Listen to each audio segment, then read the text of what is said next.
Claro que sí, Víctor, con mucho gusto. Como tú bien comentas, el día de hoy dimos a conocer el reporte sobre el sistema financiero. Es una publicación que se ha hecho cada año, en la cual aprovechamos para hacer un recuento de algunos de los factores de riesgo que han estado gravitando sobre el sistema financiero y también algunas de las pruebas y de las mediciones, inclusive algunas pruebas de estrés que se hacen a algunos intermediarios para identificar su solidez y su solvencia, inclusive ante escenarios adversos. Y como tú señalas, uno de los factores de riesgo que están señalados en el documento y que se han materializado en los últimos días está relacionado con la volatilidad de los mercados financieros, en particular el aumento de las tasas de interés en Estados Unidos, la percepción que eso pudiera tener acerca de un menor apetito por riesgo de los inversionistas internacionales y esto que implica menores flujos para las economías emergentes, algunas presiones a los tipos de cambio y también a las tasas de interés.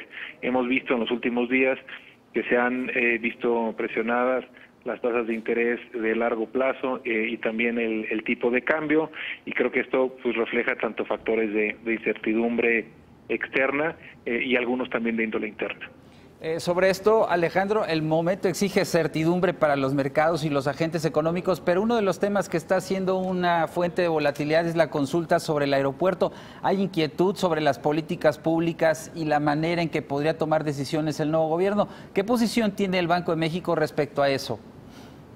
Sí, a nosotros en cuanto al tema particular de infraestructura no nos corresponde dar una opinión en lo particular, pero lo que sí nos corresponde es destacar lo importante que es, en primer lugar, reforzar la estrategia y la combinación de políticas macroeconómicas que han contribuido a que la economía pueda haber pasado con orden en este entorno externo de alta volatilidad. Segundo, crear condiciones de certeza que reduzcan incertidumbre y que propicien un panorama para la inversión y siendo la inversión el factor de la demanda agregada que más se ha debilitado en los últimos trimestres, consideramos que es muy importante crear un entorno propicio para la inversión y eso se logra con un entorno con confianza y con menor incertidumbre. Recientemente han surgido una serie de iniciativas de legisladores para modificar o ampliar el mandato del Banco de México y darle atribuciones sobre crecimiento, incluso generación de empleos. La pregunta que te hago es, ¿momento de ir al análisis de un mandato dual o el Banco de México está cómodo con su objetivo único en este momento de combatir la inflación? El mandato que tiene el Banco de México le ha funcionado bien a la economía para tener un entorno en el que prevalezca una inflación baja y estable. Es un mandato acorde a los instrumentos que tiene un Banco Central. A veces se puede pensar, o más bien desear, que el Banco Central pudiera incidir sobre el crecimiento de largo plazo y de manera sostenida. La verdad es que ese no es el caso. Cualquier banco central reconocería que los instrumentos que tiene a su alcance no son capaces de modificar la tendencia de crecimiento potencial. Puede suavizar el tránsito de la economía a lo largo del ciclo, pero esto usualmente lo hacemos.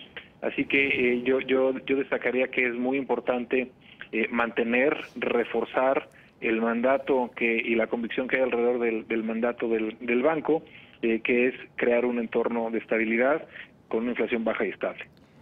Sobre el desafío que representan las presiones inflacionarias, seguimos viendo tensiones en la parte de energéticos, riesgos también de un traspaso a precios vía tipo de cambio. Fue muy claro y diría que firme también el mensaje que se pudo leer de la minuta de la pasada decisión de política monetaria, en el sentido de que no ha concluido el ciclo de alza en las tasas, o más bien que aún no está en el horizonte de corto plazo el inicio de un ciclo de baja, al menos como mensaje, Alejandro.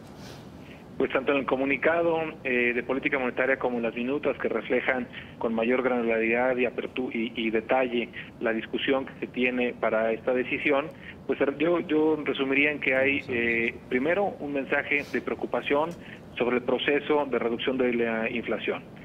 Tanto por la presión que ha tenido algunos energéticos y su efecto tanto en la inflación no subyacente como subyacente de manera indirecta porque se utiliza para diferentes bienes y servicios, como también este freno que ha tenido la reducción de la inflación subyacente, pues son factores de riesgo. Por eso hemos destacado que el balance de riesgos para la inflación lo seguimos viendo al alza. Pues obviamente estamos siguiendo con atención el entorno complejo en el que estamos, tanto en lo externo como en lo interno, y tratando de identificar de la mejor manera posible las presiones de inflación que puede enfrentar la economía hacia adelante, porque para nosotros es crucial que la inflación converja hacia su meta acorde con la proyección que se dio a conocer en el último informe trimestral. Hablando del sector financiero, esta semana tuvimos el incidente de seguridad en un participante en el sistema de pagos, la aseguradora AXA, por lo que Banco de México activó la alerta roja. ¿Esa condición se mantendrá? Mientras tengamos una percepción de que el riesgo es alto, mantendremos la alerta a nivel rojo. Destacaría que mientras no tengamos certeza de quiénes pudieran haber sido afectados, cuáles pueden ser algunos de los intermediarios adicionales que pudieran tener algún tipo de similitud y que pudieran estar en riesgo, no bajaremos la guardia. Con ese tipo de alerta lo que se hace es que se hace un proceso de conciliación mucho más frecuente en las órdenes de pago de los intermediarios financieros, lo cual nos permite detectar, en caso de que se presente algún ataque, poder detectarlo con mayor oportunidad que si se hace solo una vez al cierre del día. Entonces, de esta manera podemos monitorear de mejor manera lo que está pasando y, en su caso, pues tomar las acciones que correspondan. Estos ataques, Alejandro, llegaron para quedarse. ¿Qué desafíos plantea su recurrencia a las autoridades y los intermediarios financieros? Yo creo que no podemos entender los beneficios de la era digital y del cambio tecnológico sin algunos riesgos, y los ciberataques es un riesgo muy claro. En la medida en la que sigamos gozando de los beneficios de los avances de la era digital, seguiremos expuestos a estos riesgos, pero tenemos que ser más eficaces y más puntuales en mitigarlos y reducir el perímetro de riesgo en todos los intermediarios. Es algo que hemos tratado de reforzar el paso, especialmente después del episodio de abril y mayo, tanto con nueva regulación, involucrando más a los consejos de administración de los intermediarios financieros, y con regulación adicional que mejore el manejo de ciberseguridad en el sistema financiero. Alejandro Díaz de León, gobernador del Banco de México, te agradezco muchísimo la información. Un gusto como siempre y un saludo. Gracias.